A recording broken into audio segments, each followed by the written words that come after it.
எனக்கு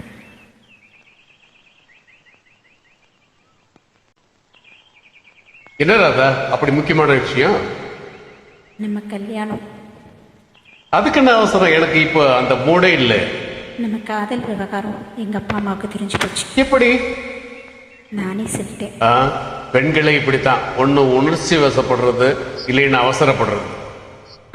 இல்லை ராஜா, நீங்கள் என்ன கல்யாணம் பண்ணிக்க மாட்டீங்களோன்னே அவங்களுக்கு சந்தேகம். அதனால உங்களையே நேரில் கூட்டிகிட்டு வந்து அதை சொல்ல வைக்கிறேன்னு சொன்னேன். வாங்க போகலாம். இப்போ நம்ம கல்யாணத்தை பற்றி எப்படி பேச முடியும்? இப்போவும் ஒரு நாள் நம்ம கல்யாணம் நடக்கத்தானே போகுது. அதில் ராதா, நான் இப்போ டிகிரி முடிக்கணும், அதுக்கப்புறம் எம்பிபிஎஸ் படிக்கணும், அதுக்கப்புறம் அவசரம் அப்படியே 7-8 வருஷம் ஆகிடும். அதுக்கு முந்தையே எப்படி இருக்கட்டுமே. நீங்களே இந்த விஷயத்தை எங்கள் வீட்டில் வந்து சொல்லிடுங்க.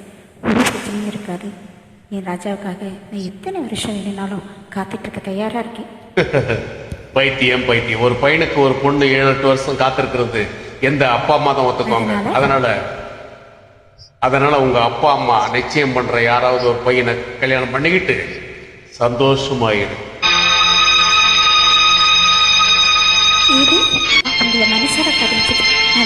கல்யாணம் பண்ணிக்கிறதா?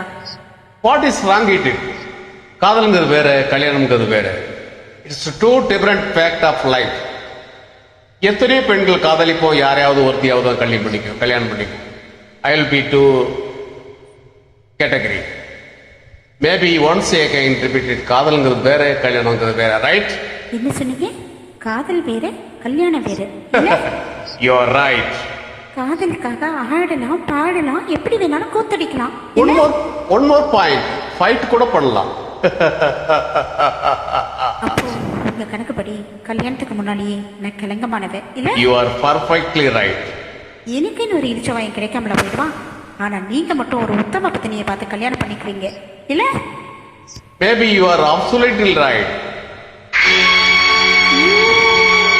தெரியல மாதிரி உன் தேவையை தீர்த்துக்கிட்டு இப்ப திருவாசமா படிக்க என்னை விரட்டி விட்டு பேட்டி அடிக்கிட்டு வேற நம்ம பேசுற பிளான்டர் என்னை வெள்ளவன் நம்பி என் கெட்ட கால் கொடுத்தனே. எனக்கு வேணும்டா, நல்ல வேணும். ராதா,